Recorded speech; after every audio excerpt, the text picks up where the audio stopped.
கடவுளின் படைப்பில் நீ ஒரு அருமையான படைப்பு. ஆப்பிரிக்காக்காரன் ஒரு கதை சொல்லுவான்.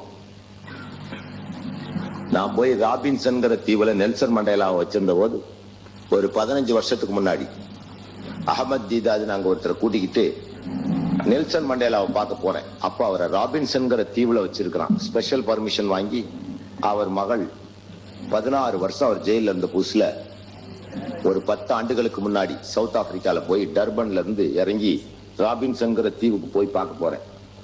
அப்போ எல்லா உலகத்திரையில போற குழந்தைகளை கொண்டு வரக்கூடாது 16 வயசு இல்லாம. இங்கேயும் அந்த சட்டம் இருக்கு. இங்க மனிதாபிமானத்தின் அடிப்படையில நம்ம மத்திய சிறையில் சென்ட்ரல் பிரிசன்ல விட்டுறாங்க. அவர் அவர் உள்ள போகும்போது பிறந்த புள்ள 16 வயசாச்சு. அன்னைக்கு தான் நெல்சன் மண்டேலா பாக்குறாரு. நான் தான் கூட்டு போறேன். கண்ணாடிக்கு நடுவில் அப்படி தொட்டு பாக்குறாரு. அப்போ சொன்னாரு, நாங்க ஏன் கருப்பா போனோம் தெரியுமா பாவாண்டார்? ஏங்கன்னு, கடவுள் இத படைச்சாரு, மாவுல மனித வர்க்கத்தை படைச்சாரு. 3 சட்டியில வேக வச்சாரு.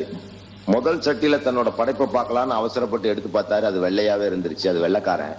அது கடவுளின் அவசர படைப்பா போச்சு. அடுத்து கொஞ்சம் நிதானமா எடுத்தாரு.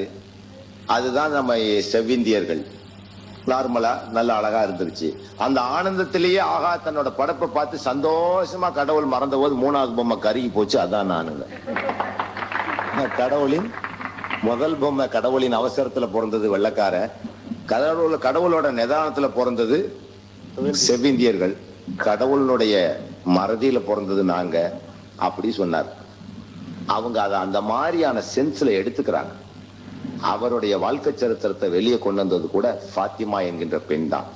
இன்று வரை ஆப்பிரிக்கன் நேஷனல் காங்கிரசின் முதல் வித்திட்ட அகமட் ஃபரூக்கி என்பவர் இன்னும் சிறையில் இருந்து கொண்டுதான் இருக்கிறார்.